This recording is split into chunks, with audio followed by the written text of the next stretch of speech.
planner, but she's so much more than that. Katerina works with Continuum Consulting, and I met Katerina several years ago when she joined the firm. And as you know, Continuum Consulting is one of our sponsors of boot camp. But Katerina has just really come into her own, especially recently.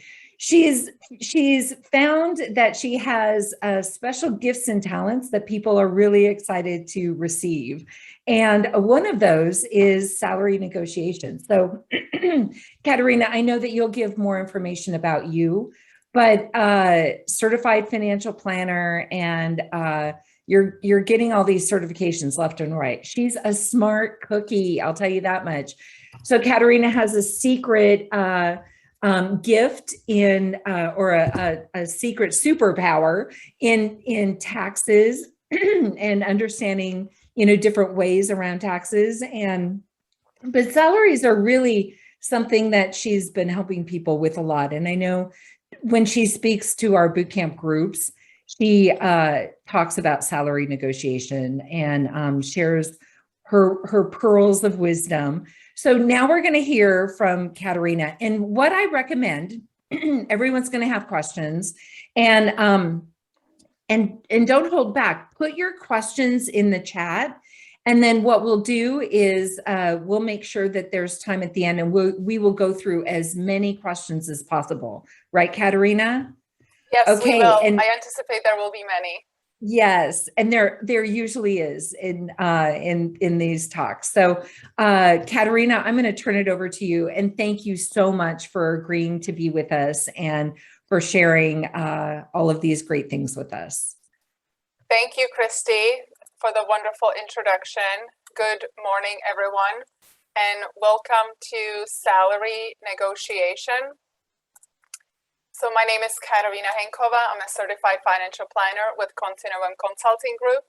And most of you already know us through the bootcamp. We are a financial planning firm focused on holistic, comprehensive financial planning, efficient investment strategies to help you achieve your life and financial goals. We've developed a niche in working with people like yourselves in career transitions and small business owners. And as a proud sponsor of the bootcamp, it's our passion to help pay it forward and provide value first, truly living the philosophy of the go-giver. So let's talk about what's happening in the job market right now. It's something like we have never seen before, kind of like the real estate market. It truly is on fire. Back in June, the US labor statistics reported that 10.1 million of jobs were posted, and trust me, they have yet to be filled. So this is your market. You currently have the power, and companies are tripping over themselves. They're arguing over the same candidate to get the right talent in. And that's being met with very high sign-on bonuses. Christy, you told me last week that a company wrote a check for $100,000 to get a candidate in. This morning, I got a text from my client in New York. I've been coaching her for the last 2 weeks. She texted and said, sign-on bonus, $36,000. So the companies are really coming out with incentives, new benefits. They're still honoring the flexibility of the schedule for those who want to work home, just to get the candidate in. And that also spills into experience requirement. I've seen experience lowered to the absolute minimum, and in some cases, completely removed. So the barriers being lowered, and this might be a great opportunity for anyone who who has been thinking about switching industries to cross over and not having to have the experience requirement. Another recruiter told me that they have had to pay 20% over the market of what the role normally goes for to get the candidate in the door. So getting a job right now should not be very hard. But how do you get a job and get paid what you're worth? So let's talk about negotiations. By definition, it's a discussion aimed at reaching an agreement. And yet it still carries negative connotation sometimes. Some people are so afraid of it that they rather not approach it at all. But regardless, it's still a simple discussion, perhaps around an uncomfortable subject, but it's a discussion nonetheless. Luckily, negotiation is extremely dynamic. It's been studied, it's been practiced, it's continuously being expanded. And that helps us because we're getting more flexibility and more room to move through the negotiation process when we're trying to achieve the outcome that we want.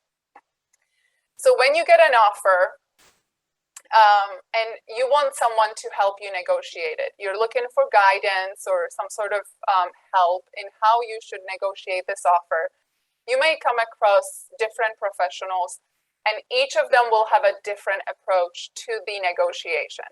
Some are strictly tactical, meaning they'll provide you with the tools and things to say and do in the negotiation. And this approach requires you to anticipate every single possible answer that they can throw at you. Is it feasible? Well, we don't have control over what the other person is about to say, what they're thinking. We have no idea how they view this negotiation. So to rely on what they're going to throw at us and then practice our answers is nearly impossible. Then there is the psychological approach, which I like some aspects of that because they're very useful, but that approach alone may not work either. Then there is the principled, and that came out of Harvard. I really like that one. It's quite conceptual and can be deployed to really any negotiation.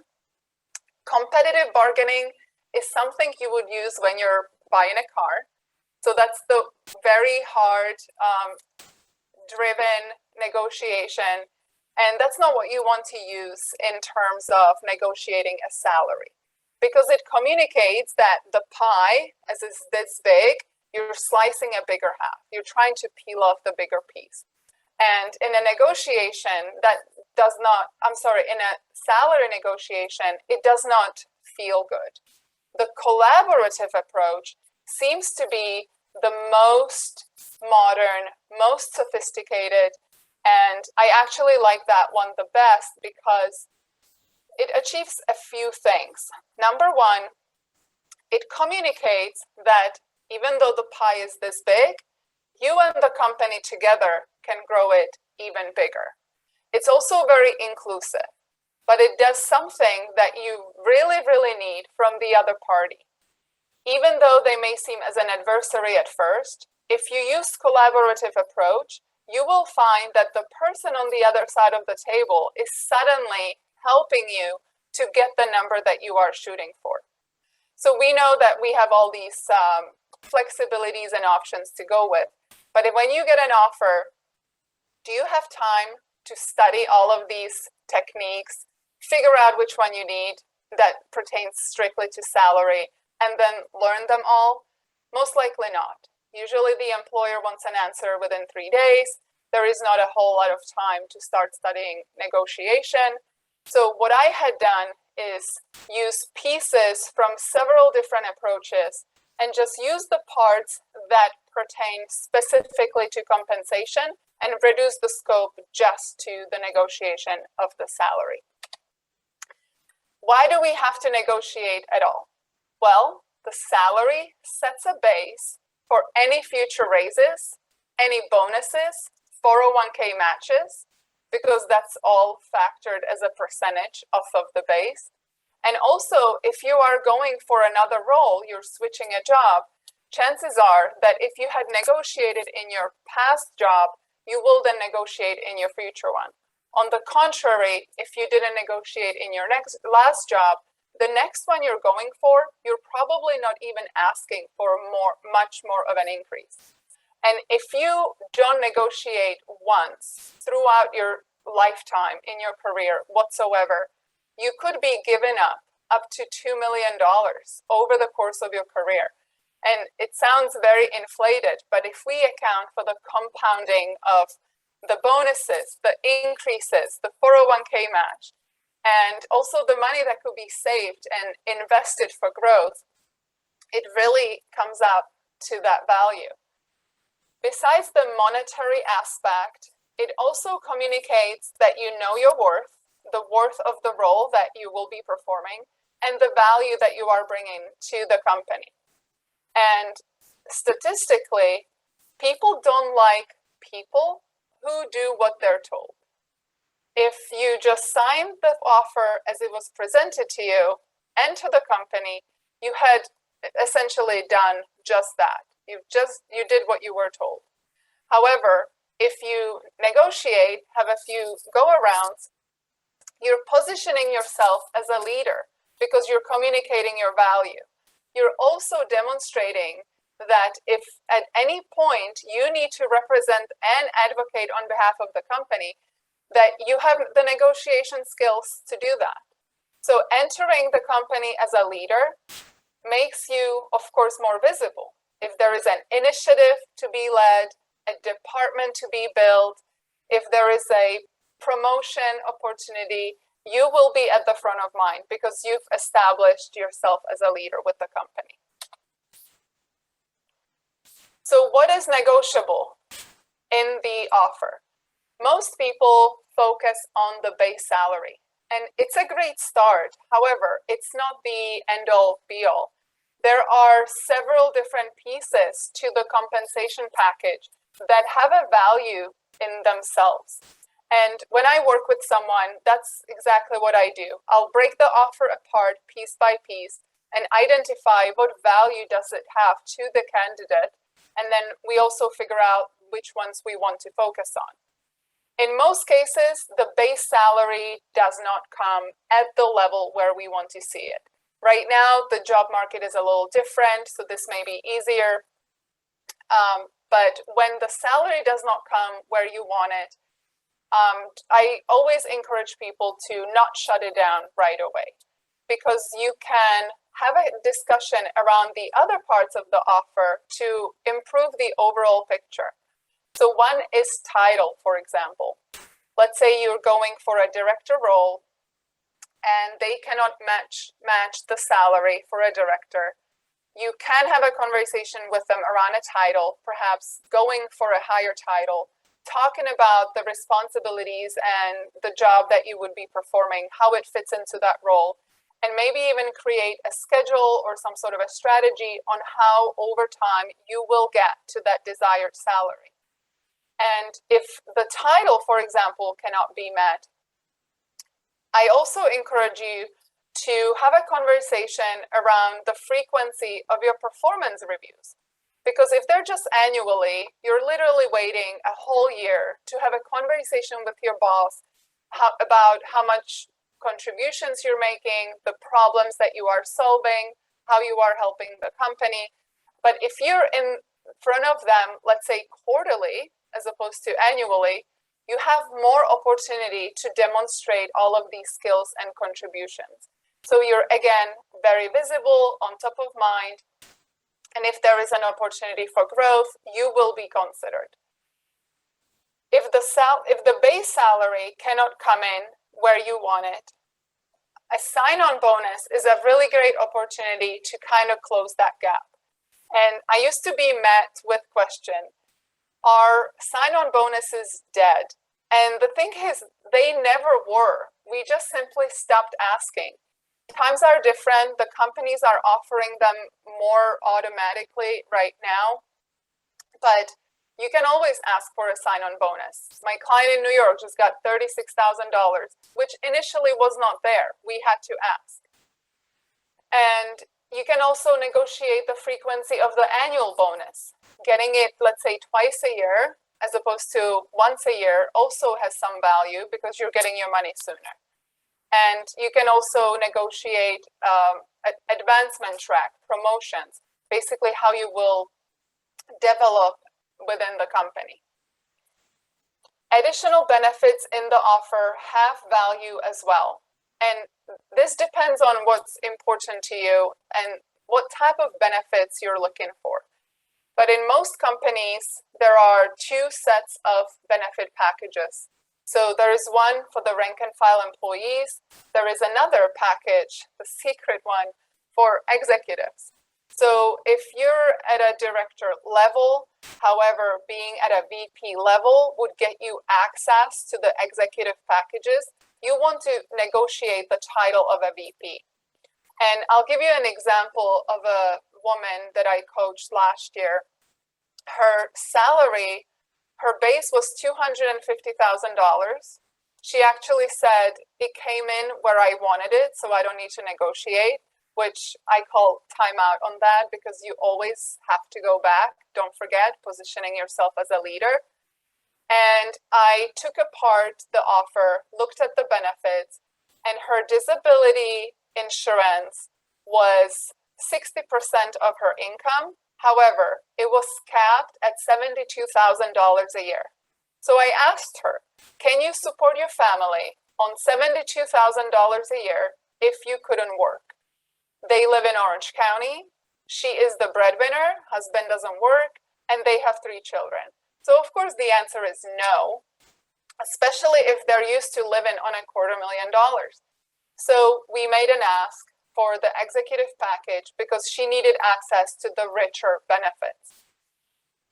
Equity and stock option, I really enjoy negotiating that because it's quite flexible.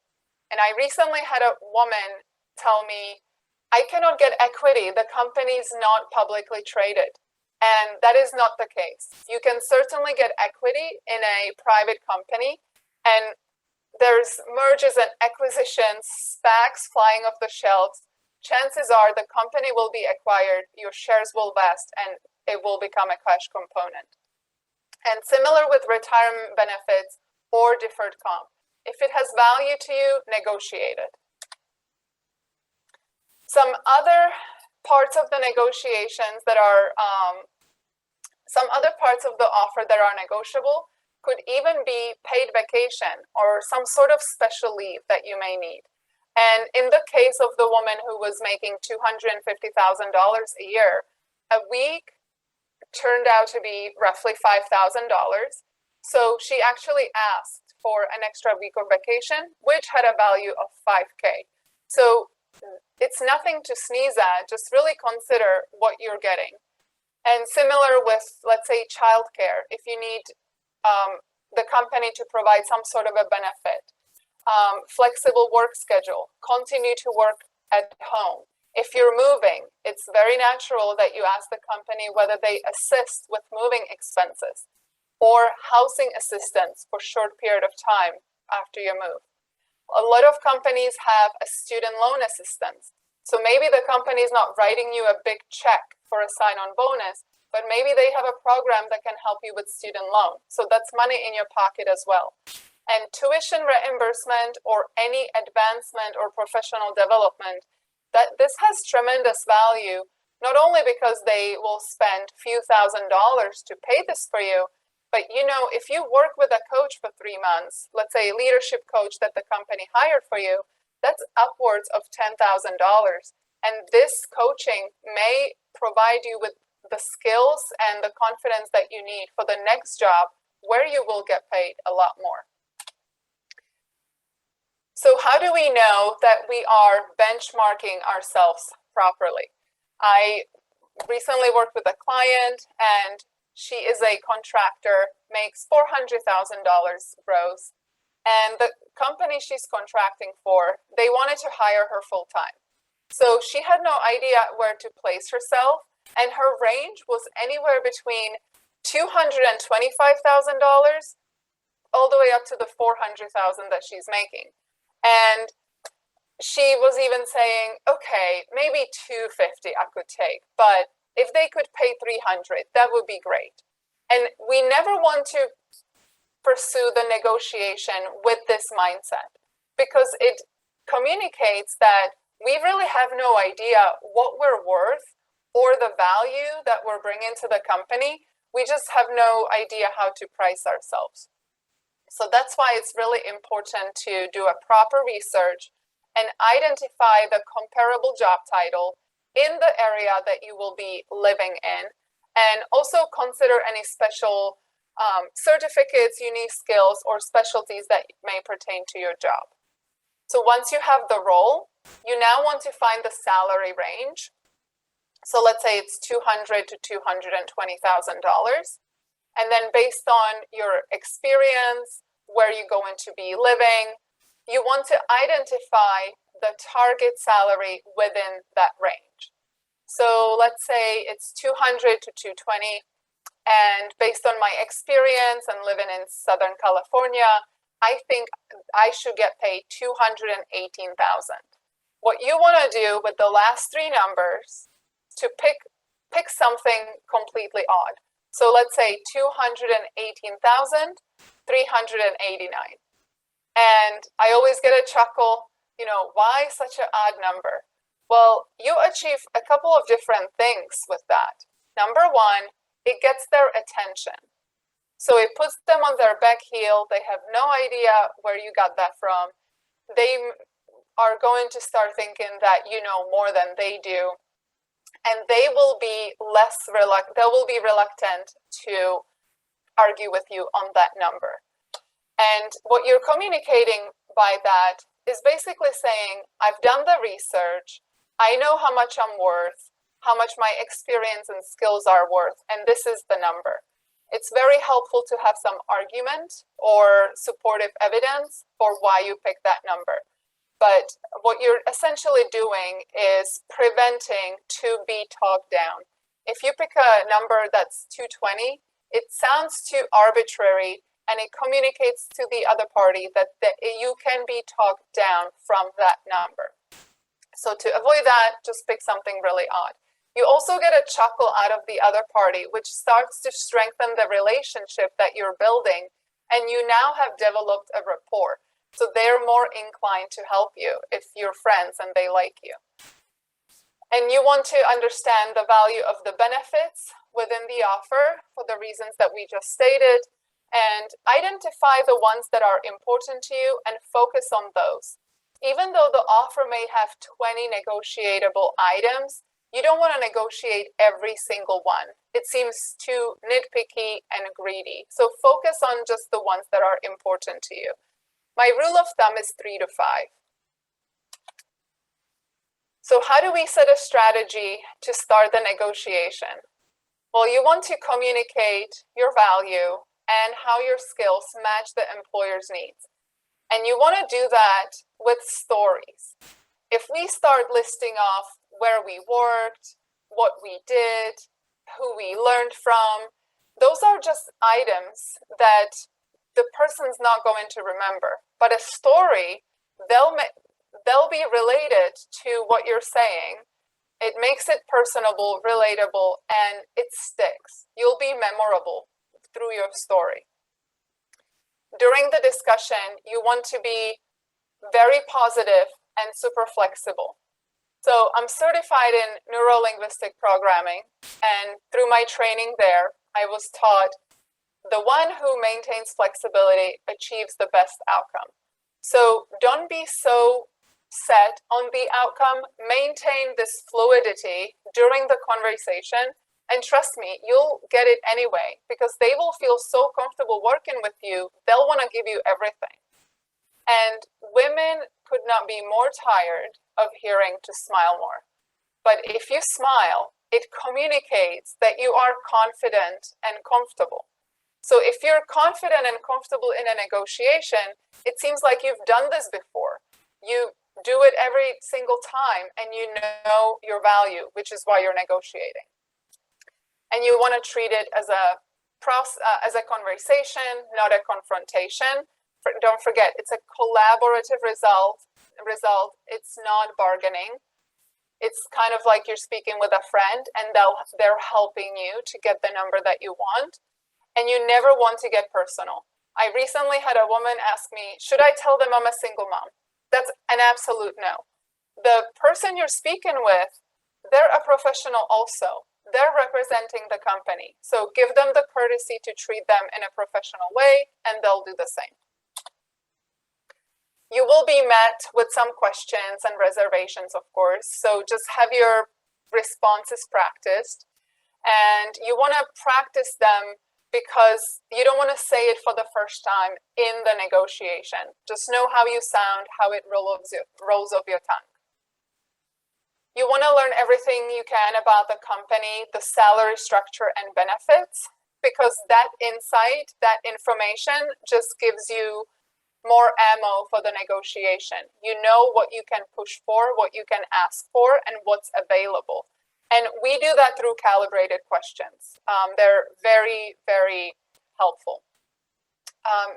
You want to deflect the salary discussion for as long as you possibly can.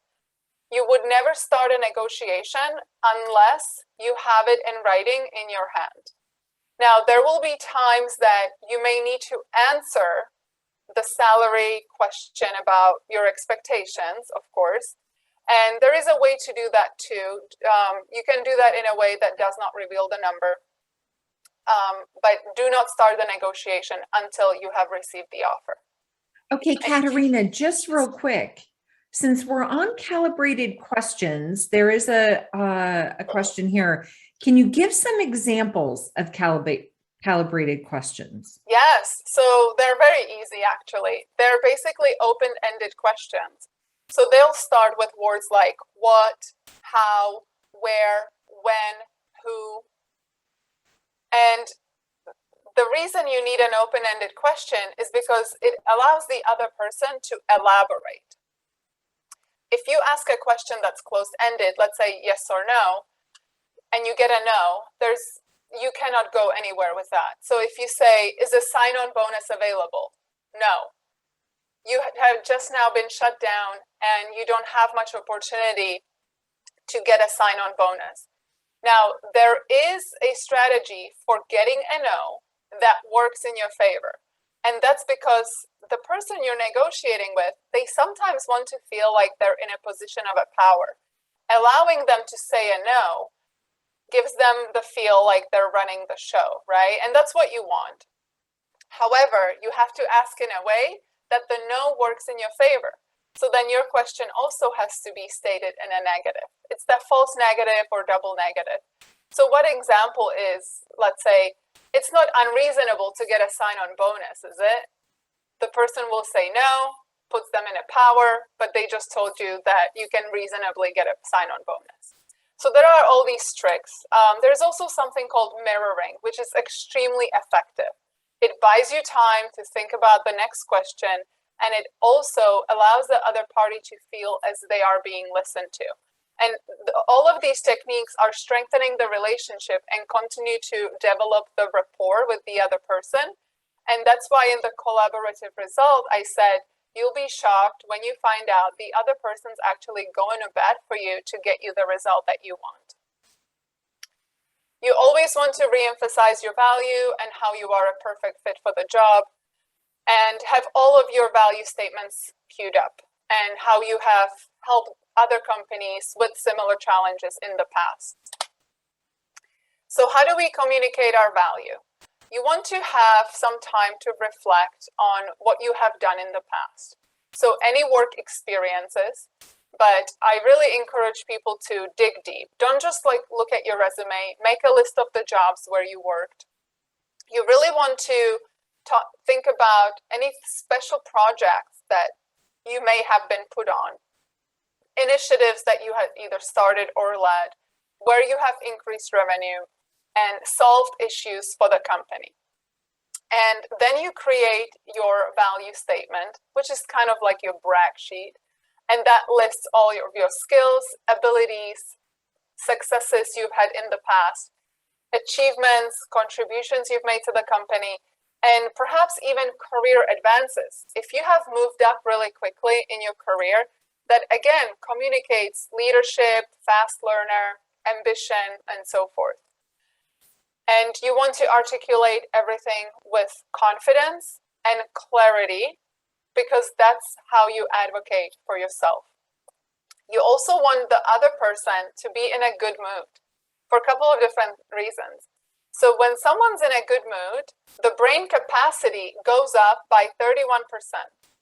If you had put them in a good mood, they now like you. They're also being smarter because their brain's working better. So they're more prone to help you. So a little bit about deflecting the question about salary. You will be asked, what's your expectation? What do you desire? And the reason for that is that the company, the hiring manager, they just need to know whether we're within the vicinity at least. Are we close, or is the gap too wide to bridge? I still recommend that we kind of wait till the end to mention the number.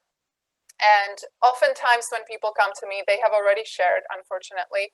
There is a way to backpedal, and you can say that you've gotten more information about the job and your salary has changed. And then you would state the new range and the new target. Some other examples are you want to learn more about the company and the role before you discuss the level of compensation, or you want to determine that you are the perfect fit for the company and the culture. Culture is a good buzzword. Keep using that. Companies are very proud of their culture. Or you can put the question on them and ask, what's their budget for the role, or what do they normally pay someone in this position? I have a few more examples. If you want the slide, email me, I'll send it to you. Now, you could learn all of these techniques, the tactics, all of the approaches, and still not succeed in the negotiation. And that's because some people just fail to prepare. The practice of negotiation, it's very uncomfortable. It doesn't feel right, especially the first time we do it, because we're not experts at that, right? But it's really important to practice it because you don't want to say it the first time in front of the hiring manager. So you can practice with someone or in front of a mirror. You want to write out some questions and answers that you can anticipate and just simulate a very real context of the negotiation. You want to have your value statement queued up and describe your portfolio, all of the skills and past experiences and how you have improved other companies. You'll do it with a persuasive response and calibrated questions out loud. Again, you don't want to be saying those questions for the first time in the negotiation. And inflection up or down will also dictate how your questions or statements are perceived. So inflection up communicates a question. Inflection down communicates a statement that cannot be argued with. So if I'm asked, what's your desired salary? Well, the range is 200 to 220,000. So I inflected up. It sounded like a question and like I have no idea what I'm worth. But if I say the research shows that the going rate for this role is $220,000, I inflected down. They took it as a statement and will not question me. You don't want to just think about what you're going to say. You truly want to say it out loud. You need to have it come out as if you said it a million times before. And also the way you look when you say it. Again, if I'm saying 220,000, if I make that cringy face, it seems like I'm questioning myself. It helps to record yourself. And I did this when I was becoming a public speaker years ago. I was terrified, and to get around that, I had recorded myself several times, found things that I did not like in my presentation. It could have been fidgeting, it could have been walking too fast, my facial expressions. So I just kept recording myself till I got it perfect. Again, this will feel very uncomfortable, but I recommend that you do it, because would you rather feel uncomfortable in your practice or in the actual negotiation? So here are some resources on how you can benchmark the roles, find the roles. Most of these websites you're familiar with. A new one I learned about is levels.fyi, and it's primarily for techies. Tech is in every industry almost these days, so you may have a good luck finding your role. And if you are into books or want to listen to something on Audible, Never Split the Difference by Christopher Voss is an amazing book on negotiation. So Christopher Voss is a former FBI hostage negotiator, and he talks about many of the techniques that I had mentioned here. Pay Up by Kate Dixon. So Kate Dixon's actually my competitor. She's also a salary negotiation coach. And Linda Babcock and Sarah Lashever, they wrote a couple of books that are specific to women and negotiation. Ask for it, and Women Don't Ask. If you need to get a hold of me, here is my information. And as you know, at Continuum, we like to extend offers. So I have something special for you today. If you are currently interviewing or have been given an offer or are about to receive an offer, I'll review your offer at no charge whatsoever. I'll pick it apart. I'll do exactly what I do for my coaching clients. And I'll identify areas where you may find improvement based on what you're trying to achieve, what the goals are, the number that you're striving for. I just ask one thing, just please have your role benchmarked. Just know the salary that you're going for. And that's all I ask. So you can reach out to me. And if there are questions, Christy, I'm happy to answer them. Oh, there's lots of questions. Okay, we're going to start at the top of the list. Daniel asks, I've heard that recruiters state that companies are reluctant to pull the trigger in this pandemic. So the hiring process has been slowed considerably. Have you seen that? So we have seen that up until very recently. It seems as though companies had opened their doors and started rehiring. You know, more than 50% of the country is vaccinated. So employers are feeling comfortable bringing people in, even though it's on a hybrid model, perhaps. And the challenge that employers are having is that in the pandemic, a lot of people started their own businesses. Now they have flexibility of their own schedule. They rely on themselves. You know, they feel like they were kind of let down by their employer in the pandemic. So they're not so eager going back to a W-2 role. And this is what's creating the shortage in the talent. So yes, definitely, there were very few jobs in the pandemic, but that has recently changed. Like I said, the U.S. Bureau of Labor and Statistics posted 10.1 million jobs 3 months ago. And what I'm hearing from recruiters and even friends at other companies, you know, Belkin is hiring for a mechanical engineer, and they got 6 resumes. That's it. 6 people applied. Someone in NorCal needs like 10 software engineers or developers, cannot get a single one. My client who's entering a branding agency in New York, they have 10 roles open. So it seems as though there are plenty of jobs right now. And you know what, Katerina, what we've seen is that at the beginning of the pandemic, employers were holding off, hoping that the pandemic would blow over and that they would start hiring again. And then they just couldn't wait any longer. That's right. So now this is kind of like the new normal for the period of time. And they're starting to, you know, realize that they can't be without these key roles, especially the leadership roles. Leadership roles are so critical right now because of the hybrid or remote work. Okay, there's another question. Do Fortune 500 companies actually negotiate on salary? Yes, absolutely. And there are some companies or specific industries that may have bans. So nonprofit, hospitals, schools, in these types of companies, you may find kind of, you know, it's a job title, this salary. And those are a little more rigid. However, negotiate a higher title, that puts you into the band. And right now, having the power as a candidate, you may even get that all kind of waived and, you know, not even pay attention to that because you have the power. If this company doesn't hire you, there are most likely 2 others that would. So keep that in mind. Don't go into it scared like this is the only job. It's not. Okay, lots of other questions. So how do you find out what the going rate is for the job that you're looking at? Also, how do you find out information on current consulting rates in your field? The current consulting rates it's really based on what the company is willing to pay, but salary rates.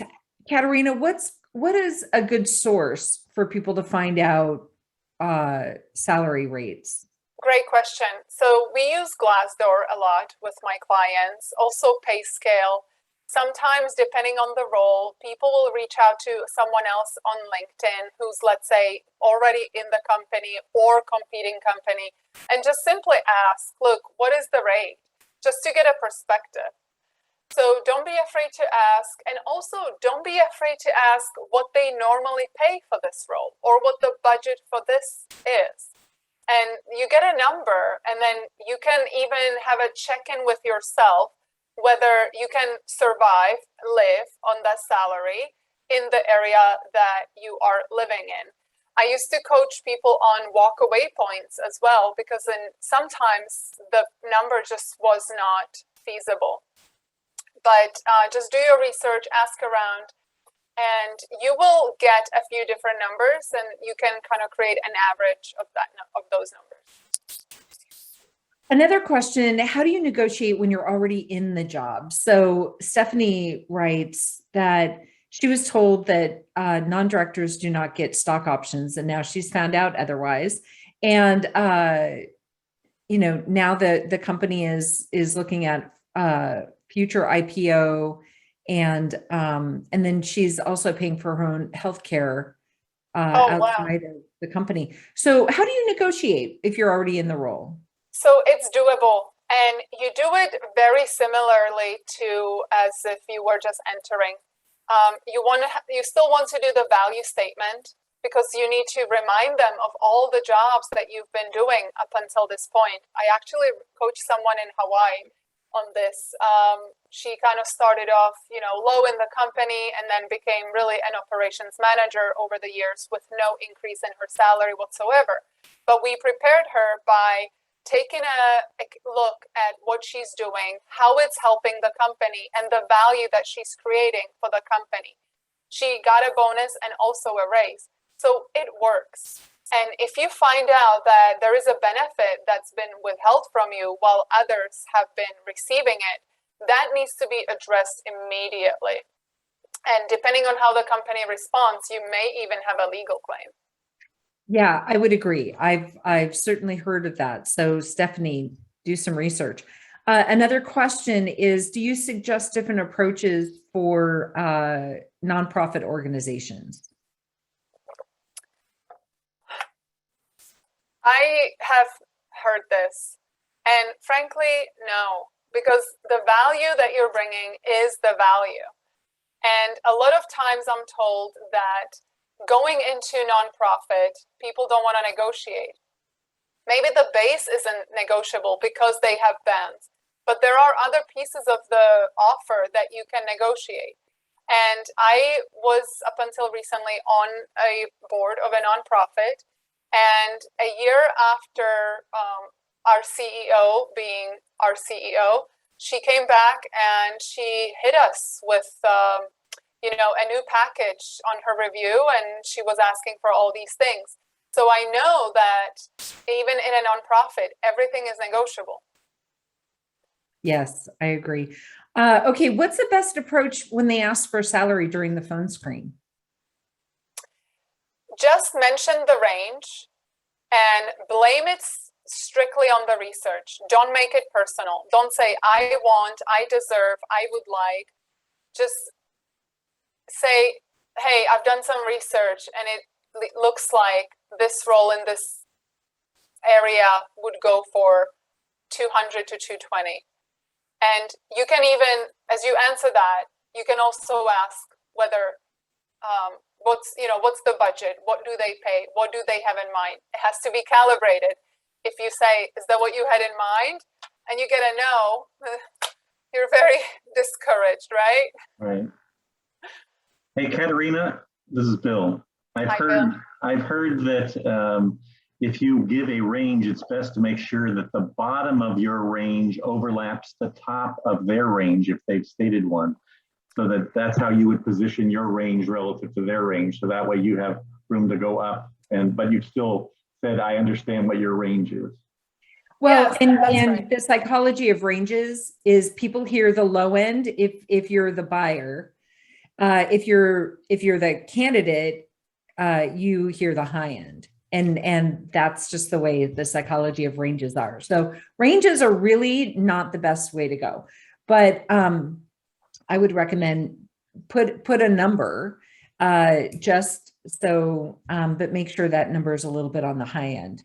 And okay, so are there nuances when negotiating through a third-party recruiter versus internally with a company's HR person or hiring manager?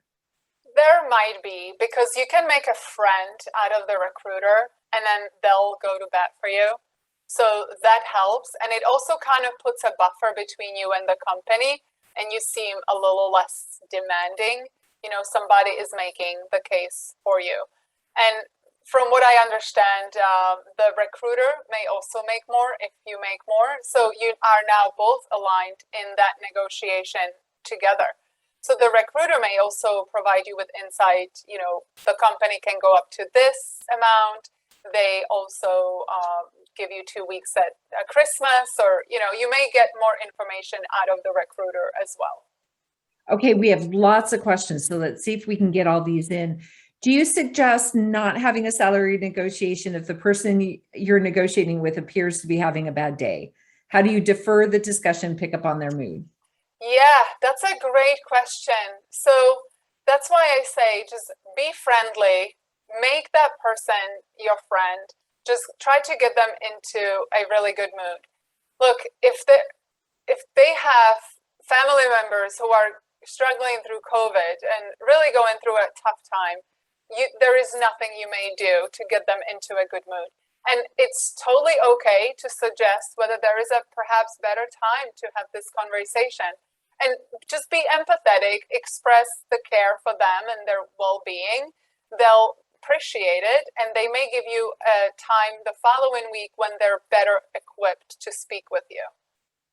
And do you have specific advice for somebody who's deliberately taken a break since her last role, wondering if that raises a question for employers about whether or not they can offer less in that situation? Yes, so I spoke with a woman in Georgia about that yesterday. She's been out for 10 years and she's thinking of going back. You still can, and frankly, I feel as though right now there is this great window of opportunity to enter, since all the barriers are being lowered, the experience requirements are being lowered. You may have a much higher chance of getting in now and still getting a decent salary. Now, if you're not, just be reasonable about, you know, the experience that you've missed out on over the last decade or however long you've been out. Keep that in mind, but you still want to negotiate because you are bringing value nonetheless. Okay, what if the company is fairly small, privately owned, and they give a salary that's below market for the new role, and this is a new role to them? They don't have anybody else in this role in the company. Is it best to educate them on the market rate? How would you handle that?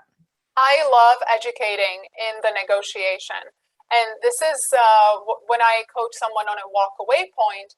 You know, you can always walk away from the negotiation, but that is your last resort. What you want to do in the meantime is to really bring these holes and gaps that they have to light. Because frankly, an employer does not have the time to keep up with the market, kind of see what every other company is doing, what their competitors are doing. They know they need a person in a role, they have a budget, and they're hoping to get someone for that number. But enlightening them, again, strengthens the relationship and shows how much you know and what you're bringing to the company and how you can improve it. And I've been kind of met with a challenge where the salary was so low, it seemed almost like an entry level, and the bonus was extremely large, but I think it was 60% bonus. But in the offer, there was no structure around the bonus. Like, how is the 60% sounds high, but off of what? Based on what? So just get clarity and some certainties in writing, so you have something to rely on, you know, next year when the bonuses are being paid out. Okay, and Juan asks, doesn't the presence of a recruiter decrease the ability to ask for a greater sign-on bonus? due to their additional fee impacting the company's budget. Number one, recruiters don't get anything on sign-on bonuses. It's only on salary. Right. I was just asking because, but they usually collect somewhere between 15 and 29%, right? In terms of the salary. And so doesn't the company really more like 20 to 35%. And, but it's based on the salary, not the comp package. Right, but it still eats into the budgeted. Well, amount, it does, but if they hired a recruiters because they can't find anybody on their own. Okay, I was just wondering if it was something you should consider when you're negotiating or not. No. It's all about you. Okay. Yes. So I equate the pricing ourselves and negotiating to listing your home on the market. When you put your home on the market, you're not going to think about how much a buyer can afford. That's not even a question. You just know that by running the comps, taking a look at your neighborhood, you know, your home can be valued at $2 million. And this is exactly the same as when you're pricing yourself. You're putting yourself on the market. You have value. If a company X cannot afford you, another company can. Okay, two more questions. Let's see if we can get these in. I've heard that you do not want to go in at the top of the salary range for your role. The reason is if the economy takes a dive, you are expensive and may be the first to be laid off. That's a great question. And for that reason, every single client of mine gets severance built into their package. Yeah, to build in some protection. Okay, here's one last question before we have to say goodbye. If you are changing careers, where in the salary range is reasonable to expect if you don't have direct experience in the new career, but bring other beneficial experiences? That's a great question. So you just have to be real with yourself about what's the skills from the previous company are transferable. Focus on those, drive those, build value around those. And the ones that perhaps they're looking for, but you don't have, just know them in theory and let them know. I had not worked with this directly, but I understand the concept, or I'm familiar with it. It's a much longer conversation. It needs to be a little more built out, but in a nutshell, it is doable. Everything is. Depends on how you spin it and present it. Okay, so Katerina, we are out of time. We have really enjoyed this. This is a very lively conversation. Thank you, thank you, thank you.